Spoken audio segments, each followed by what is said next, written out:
السلام علیکم، میں ہوں افسا خالد اور آپ دیکھ رہے ہیں دستک ٹی وی۔ ناظرین، اس وقت میں موجود ہوں ایک ایسی خاتون کے ساتھ جو انسانوں کے ساتھ ساتھ جانوروں سے بھی بے انتہا محبت کرتی ہیں، ڈاکٹر تہمینہ اسلم۔ ڈاکٹر تہمینہ جانوروں کے شیلٹر کے لیے کام کرتی ہیں اور ان کے رائٹس کے لیے بھی کام کرتی ہیں والنٹیرلی، اور انہوں نے اپنے گھر میں ایک مخصوص جگہ بھی بنائی ہوئی ہے جہاں پہ وہ جانوروں کی دیکھ بھال کرتی ہیں۔ ڈاکٹر تہمینہ، سب سے پہلے تو بہت شکریہ آپ کا ہمارے لیے وقت نکالنے کا۔ ڈاکٹر تہمینہ، مجھے بتائیے کہ جانوروں کے بارے میں کبھی ہوتا ہے نا انسان کے ساتھ کوئی ایسا واقعہ پیش آ جاتا ہے جس پہ وہ کوئی کسی جانور کو دیکھتا ہے تو اس کو اس پہ ترس آ جاتا ہے اور وہ سوچتا ہے کہ مجھے جانوروں کے لیے بھی کچھ کرنا چاہیے۔ آپ کے ساتھ کیا کوئی ایسی چیز جس سے آپ موٹیویٹ ہوئی ہوں، کسی چیز نے آپ کو انسپائر کیا ہو جو آپ نے یہ کام شروع کیا؟ First of all, thank you very much, Hafsa, for this opportunity to speak about animals and all these things. جی، جیسے کہ آپ پوچھ رہی ہیں مجھ سے کہ میرے ساتھ کچھ ایسا ہوا جس سے میں جی آئی واز 7 years old کہ میں نے اپنی حویلی میں وہ جانور جو اجتماعی قربانی جانوروں کی ہوتی ہے تو وہاں پر دیکھا میرے کچھ جو گھر میں فیوریٹ جانور تھے تو وہ درختوں کے ساتھ لٹکے ہوئے، وہ ذبح کیے ہوئے، ان کی وہ جو کھال وغیرہ اتار رہے تھے۔ تو میں نے کہا یہ کیا، وہ پہلی دفعہ میں نے زندگی میں وہ سین دیکھا تھا، نیچے بلڈ، تو میں اتنی خوفزدہ ہوئی، میں وہاں سے دوڑ کر گھر آئی، بیڈ کے نیچے چھپ گئی، اور اس کے بعد آئی ڈونٹ نو تو فیملی نے بتایا کہ میں بہت زیادہ بیمار ہو گئی تھی، اس چیز کو ذہن پر لیا، اور جب ہاسپٹل لے گئے تو ڈاکٹر نے کہا کہ کسی چیز کا انہیں بہت زیادہ اسٹریس ہو گیا ہے۔ تو اس کے بعد سے ایک چینج یہ آیا کہ میں نے گوشت کھانا بند کر دیا۔ اس کے بعد سے لے کر آج تک میں ویجیٹیرین ہوں، ہارڈ کور ویجیٹیرین، کبھی میٹ دیکھا تک نہیں ہے۔ تو مجھے وہ فیل ہوتا ہے جب بھی میٹ میرے سامنے آتا ہے کہ یہ ظلم ہے، آلدو اسلام اس چیز کو الاؤ کرتا ہے، لیکن وہ ایک میں کہتی ہوں یا اللہ پلیز مجھے اس کے لیے معاف کر دیجیے گا، بٹ میں یہ نہیں کر سکتی، میں جانور کسی کی جان لے کر میں اپنی وہ بھوک پیاس نہیں مٹا سکتی۔ تو یہ میرا سب سے بڑا لائف میں جو تھا، اس چیز نے وہ جانوروں کی مظلومیت، ان کا وہ سارا مجھے اس چیز کی طرف مائل کیا کہ میں نے ان کے لیے کام کرنا ہے۔ اس کے بعد بھی ایک آدھ قربانی میں جو میرا بہت فیوریٹ جانور ہوتا تھا تو میں اپنے پیرنٹس سے کہتی تھی مجھے پیسے لے لیں مجھ سے، اسے نہ ذبح کرے۔ تو اس کے بعد پھر یہ ہوا میرے پیرنٹس نے جانور باہر حویلی میں رکھنا شروع کر دیے، گھر نہیں لائے میری وجہ سے کہ ہر قربانی پہ یہ ڈرامہ ہوتے ہیں۔ ایک فوبیا ہوتا ہے نا انسان کا جو اس کے سامنے مطلب اس کو نظر آتا ہے، پھر اسے برداشت نہیں ہوتا۔ اب تک آپ کتنے جانوروں کو ریسکیو کر چکی ہیں؟ میرے خیال میں اس کا تو ایگزیکٹ نمبر تو بہت مشکل ہے بتانا، لیکن اراؤنڈ 300 کے قریب، جس میں 250 کے قریب ان کی ڈیتھ ہو جاتی ہے، کیونکہ وہ ایسے جانور ہوتے ہیں جو گاڑی کے نیچے آتے ہیں یا کسی نے نہر میں پھینک دیے ہوتے ہیں، وہ جب ہم ریسکیو کرتے ہیں تو اتنی دیر میں ان کی ڈیتھ ہو جاتی ہے۔ تو 250 پلس کے قریب تو ہم دفن کر چکے ہیں، جن کو کیٹس کو زیادہ تر، اور پھر کچھ دوسرے جانور ہیں ان کو بھی، اور ابھی تک جو لائیو گھر میں موجود ہیں ان میں بھی کافی کی کنڈیشن کریٹیکل ہے، کچھ بلائنڈس ہیں، کچھ ہینڈی کیپڈ ہیں، کچھ اس طرح۔ تو اور اس کے علاوہ یہاں پر میں کچھ آرگنائزیشن، لاہور میں آرگنائزیشن کو بھجوا دیتی ہوں مختلف جو کام کرتی ہیں جانوروں کے لیے، اور جہاں بھی مجھے کوئی ملے میں کوشش کرتی ہوں کہ یا کسی کے ذمہ لگا دوں۔ میرے اسٹوڈنٹ میرے اس میسج کو لے کر کافی آگے چل رہے ہیں، تو وہ بھی اس پر کام کرتے ہیں، تو ادروائز میں پھر اپنے گاؤں ہی بھجوا دیتی ہوں، وہاں کھلی جگہ ہے، اور آپ کو پتہ ہے جانور اپنے نیچرل ہیبیٹیٹ میں آزادی سے رہتے ہیں اور خوش رہتے ہیں، کیونکہ جو جانوروں کے ساتھ تھوڑا کام کرتا ہے یا آبزرو کرتا ہے تو مجھے پتہ ہے کہ جانوروں کی ایک لینگویج ہے، ان کے موڈ ہیں، ان کو بھی ڈپریشن ہوتا ہے، انہیں بھی وہ اوپن ایئر میں ان کا موڈ ٹوٹلی ڈفرینٹ ہو جاتا ہے، وہ اس طرح جمپ کرتے ہیں، خوشی کا اظہار کرتے ہیں، جب آپ انہیں بند رکھتے ہیں تو وہ چکر کاٹتے رہتے ہیں اس طرح کر کے۔ تو میں اس لیے یہاں سے جو بھی اس طرح کا جانور ملتا تھا جو زخمی حالت میں ہوتا تھا لیکن اس کے بچاؤ کی صورت ہو سکتی تھی تو اسے گاؤں بھجوا دیتی تھی، جہاں جب وہ باقی جانوروں کے ساتھ رہتے ہیں نیچرل ہیبیٹیٹ میں تو وہ جلدی ریکور کر جاتے ہیں۔ آپ نے ہمیں بتایا کہ جن جانوروں کی ڈیتھ ہو جاتی ہے آپ ان کو باقاعدہ دفن کرتی ہیں، تو کیا آپ نے کوئی اسپیشل کوئی جگہ ان کے لیے منعقد کی ہوئی ہے جہاں پہ آپ ان کو دفناتی ہیں؟ ہمارے گاؤں میں ایک ہماری پرانی حویلی ہے، تو اس میں وہ ساری مٹی ہی ہے، صحن سارا مٹی کا ہے. تو ایک اسلام میں بھی ہے کہ جو ہے کسی بھی چیز کی تدفین ہوتی ہے. میں تو لیونگ آرگنزم جتنے ہیں ان کو ایکول ٹریٹ کرتی ہوں. تو مجھے یہ جانوروں کی بہت بڑی توہین لگتی ہے کہ انہیں ایسے کچرے کے کوڑے ڈھیر پر پھینک دیا جائے کہ وہ جب تو میں انہیں دفن کرتی ہوں باقاعدہ کسی شال میں لپیٹ کر دوپٹے میں. پھر ان کو ایک جو ڈبہ ہوتا ہے اتنے سائز کا اس میں لپیٹ کر پھر وہ قبر سی ان کی کھود کر اس کے اوپر اینٹیں یا لکڑی رکھ کر پھر اوپر سے زمین کے برابر کر دیتے ہیں. یعنی ان کی پراپر تدفین کا باقاعدگی سے ان کی جو رسومات ہوتی ہیں وہ ادا کی جاتی ہیں. ہاں جی باقاعدہ، کیونکہ میں ہر ایک کو رسپیکٹ دینے کی قائل ہوں، چاہے وہ انسان ہے چاہے جانور ہے. آپ کو کتنا ٹائم ہو گیا یہ کام کرتے ہوئے؟ یہ مجھے ایگزیکٹلی 2014 سے میں نے اسٹارٹ کیا تھا. I was passing through a phase of depression in my life. تو میں گھر پر ہی ہوتی تھی، تو ایک ڈپریس زدہ ماحول میں ایک کٹن جو آپ سمجھے کہ اس نے مجھے اس ڈپریشن سے نکالا. جہاں ڈاکٹرز فیل ہو گئے تھے، جہاں ڈاکٹرز کہتے تھے کہ مطلب گاؤں میں بھیجے، فیملی کے ساتھ بچی رہے گی تو خوش رہے گی. تو کٹن تھا ایک، وہ ہمارے گھر کے باہر کسی نے اس کے سر پر اینٹ ماری تو وہ زخمی تھا اس کی ایک سائڈ پوری. تو وہ میں نے پھر اسے لے کر آئی، تو وہ سارا دن میں اسے کھلاتی رہتی، اس کی فوڈ کا خیال رکھنا. تو وہ میں اس کے ساتھ ہنسنا، اس کے ساتھ باتیں کرنا، تھوڑا اسے ایسے جیسے بچے کو آپ پیمپرنگ کرتے نا، میرا شہزادہ، میرا بچہ، میں ایسے کرتے کرتے وہ اس کی وجہ سے نا میری لائف چینج ہونا شروع ہو گئی. Then I got job offer, a very good job offer.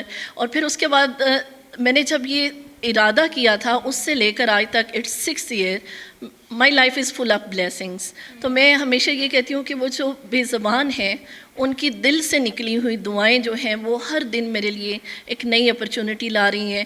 اور میں ایک خوشی سے، میں جب ان پر کچھ انویسٹ کرتی ہوں مجھے بہت خوشی ہوتی ہے، مجھے ایسے لگتا ہے میں اپنی شاپنگ کر رہی ہوں ان پہ انویسٹ کر کے.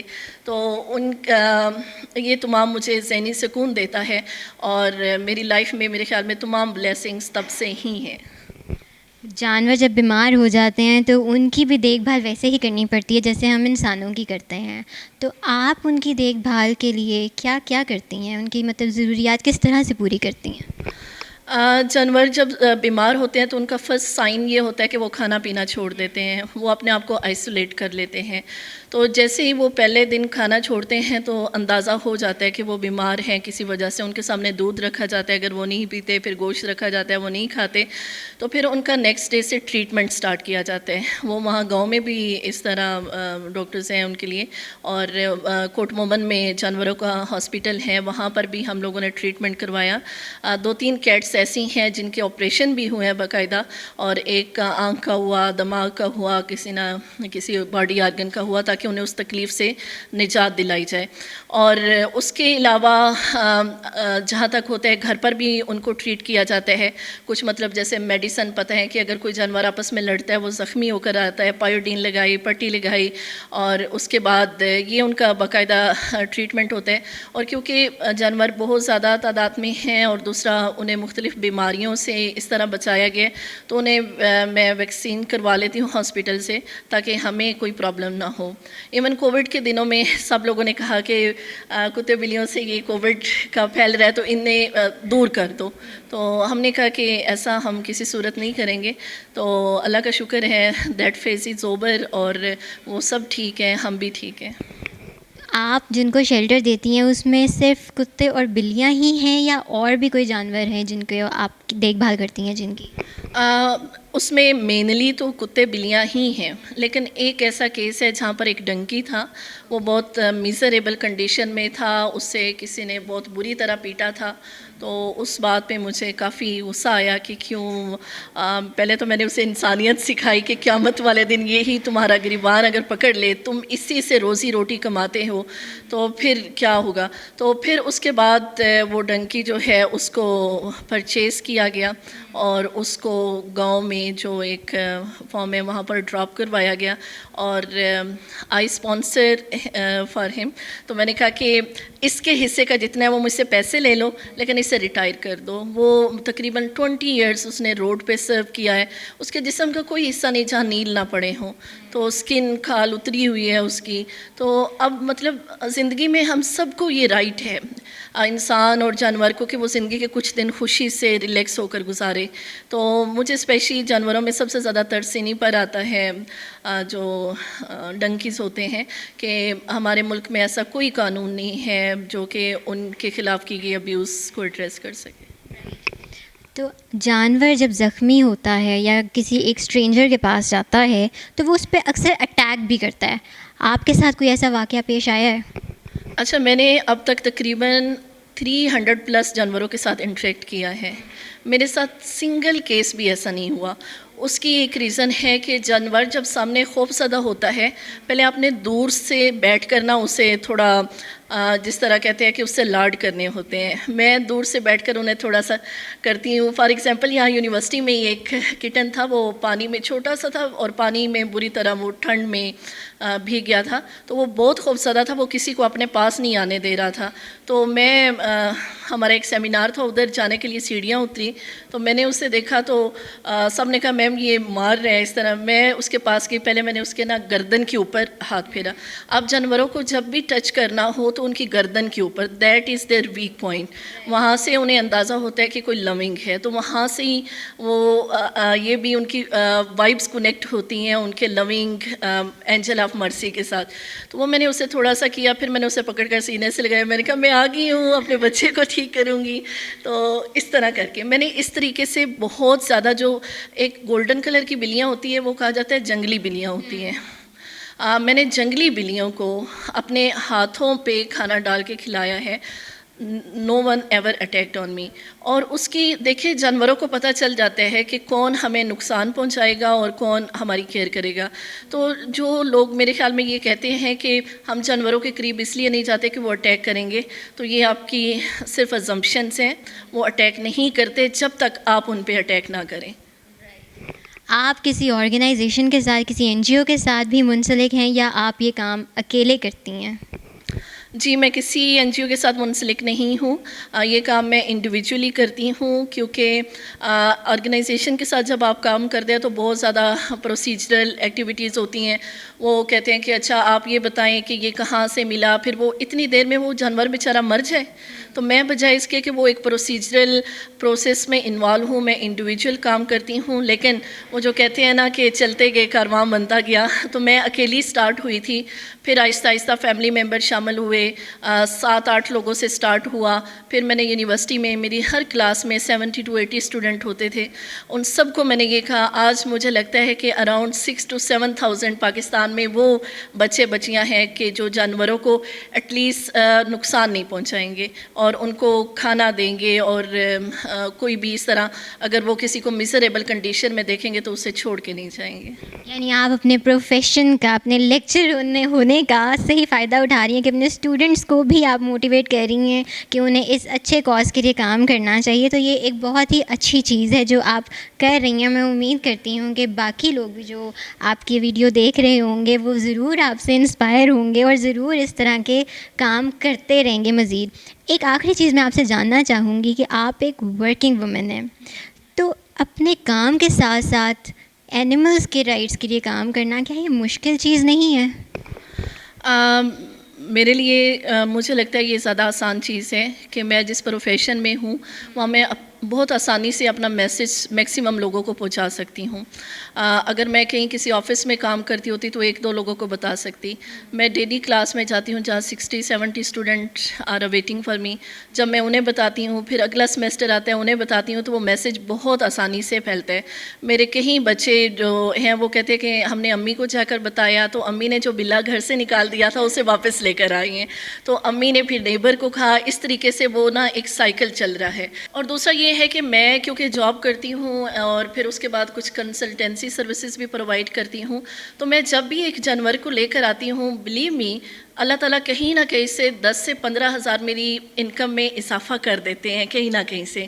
تو وہ پھر میرے لیے اب جا کر لاسٹ ایئر یہ آسان ہو گیا ہے کہ 3 وومن جو ہیں وہ ہائر کی ہیں اینڈ 2 مین.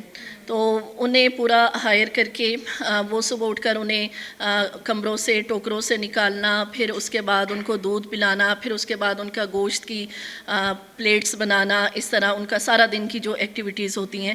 تو اب I am in paying capacity, انہیں پے کر لیتی ہوں. تو میرے خیال میں مینیج کرنا اب زیادہ آسان ہو گیا ہے. اور دوسرا جانور لاہور میں نہیں رکھتی، کیونکہ ایک تو یہاں پر وہ اس طرح کی سپیس نہیں ہے، اور دوسرا وہ ایک جو نیچرل انوائرمنٹ جانوروں کو چاہیے ہوتا ہے وہ یہاں نہیں ہے. وہاں پر کھلا علاقہ ہے سارا، تو وہاں پر وہ کمفرٹیبلی رہ رہے ہیں. اور مجھے اس میں آج تک کبھی کوئی پرابلم نہیں ہوا. میں یونیورسٹی میں پڑھاتی ہوں، میں بہت زیادہ نیشنل انٹرنیشنل آرگنائزیشنز کے ساتھ وابستہ ہوں. ویبینار، سیمینارز، ٹیچنگ، ایڈمنسٹریٹو سارے کام جاری ہیں. فیملی لائف بھی بہت اچھی چل رہی ہے. تو مجھے نہیں لگا کہ میں نے آج تک کسی جانور کو بچایا ہو اور اس کی وجہ سے میرا ٹائم ویسٹ ہوا ہو یا مجھے ایکسٹرا ایفرٹ اس میں پٹ کرنی پڑی ہو.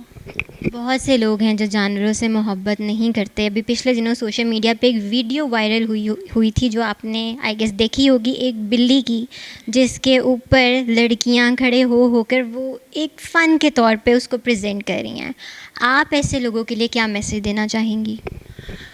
میرے خیال میں تو ان لوگوں کو انسان مانتی ہی نہیں ہوں جو جانوروں پہ ظلم کرتے ہیں. اور جس کے پاس دل ہوتا ہے، جس کی روح ہوتی ہے اور وہ زندہ ہوتے ہیں، وہ جانوروں کے ساتھ ایسا سلوک کبھی نہیں کر سکتے. تو میں ایسے لوگوں کے والدین کو میسیج دینا چاہوں گی کہ اپنے بچوں کو ایک نرمی اور محبت کا برتاؤ کرنا سکھائیں، کیونکہ اگر آج وہ ایک جانور کے ساتھ ظلم کر رہے ہیں تو کل کو یہی لوگ انسانوں پر بھی ظلم کریں گے. میں کیونکہ کاؤنٹر ٹیررزم فیلڈ میں بھی کام کر رہی ہوں، ایکسٹریمزم، تو میں سب سے پہلے والدین سے یہی کہتی ہوں کہ اگر آپ نے اپنے بچے کو اس چیز سے بچانا ہے نا کہ وہ غصہ کرتا ہے، چھوٹے بہن بھائیوں کو مارتا ہے یا ایکسٹریمسٹ ٹینڈنسی ہے، اسے ایک جانور لے کر دیں. آپ پیٹ گھر میں رکھیں گے تو آپ اس کی کیئر کریں گے، آپ تھوڑے دنوں میں اٹیچ ہو جاتے ہیں. پھر آپ کو لگتا ہے اس نے کھانا کھایا، اس نے یہ بھوکا تو نہیں ہے، وہ ٹھیک ہے، اس کی پین آپ کو فیل ہوتی ہے. تو بچوں کو نرم دل، رحم دل بنانے کے لیے آپ کے گھر میں کوئی جانور ضرور ہونا چاہیے. اس سے آپ فیل کرنا شروع کرتے ہیں. اور میرے خیال میں پیرنٹس پر بہت بڑی رسپانسبلٹی ہے. ہماری سوسائٹی میں ایسا ہوتا ہے کہ بچے آج کل گھر میں جانور لانا چاہتے ہیں، لیکن وہ یہ کہتے ہیں ہماری ماما نہیں الاؤ کر رہی، وہ کہتی ہے بلی کے بال گریں گے تو اس سے بیماریاں پھیلیں گی. ایسا کچھ نہیں ہے، اگر آپ انہیں ویکسینیٹ کروا لیں تو کوئی بیماری نہیں پھیلتی. اور یہ آپ کی مینٹل ہیلتھ کے لیے، آپ کا جو ڈپریشن فری رہنے کے لیے جانور بہت اہم کردار ادا کرتے ہیں. بہت بہت شکریہ ڈاکٹر تہمینہ ہمارے لیے اپنا قیمتی وقت نکالنے کے لیے.